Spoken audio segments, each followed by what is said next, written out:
আসসালামু আলাইকুম প্রিয় ভিউয়ার্স, আশা করি সকলে ভালো আছেন। একটা ভিক্টোরিয়া, যারা অনেকে বলেন না ভাই আমার গোল্ডেন কালার ছাড়া ডাইনিং টেবিল লাগবে, তারা এই ডাইনিং টেবিলটা দেখতে পারেন। একবার আমরা কোনো গোল্ডেন কালার ব্যবহার করি না, একদম পিওর খোদাই করা নকশাটা যেভাবে আছে, হাতে খোদাই করে যে নকশাটা করছে সেম ওইভাবেই রাখা হয়েছে। 10 মিলির গ্লাস ব্যবহার করেছে। টেবিলের সাইজ হচ্ছে আপনার 3.5 ফিট বাই 6 ফিট। 6 চেয়ারের ডাইনিং টেবিল। 5 পায়াগুলো হচ্ছে আপনার 5.5 5.5-এর পায়া।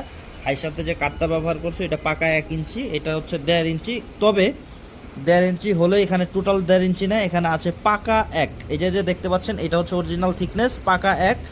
আর এই যে এই জায়গাটুকু এটা হচ্ছে কিন্তু আরেকটা পেস্টিং। এই পেস্টিংটা দেওয়ার উদ্দেশ্য হচ্ছে এই জায়গাটায় যাতে বসে যায়, সুন্দরভাবে বসে যায়।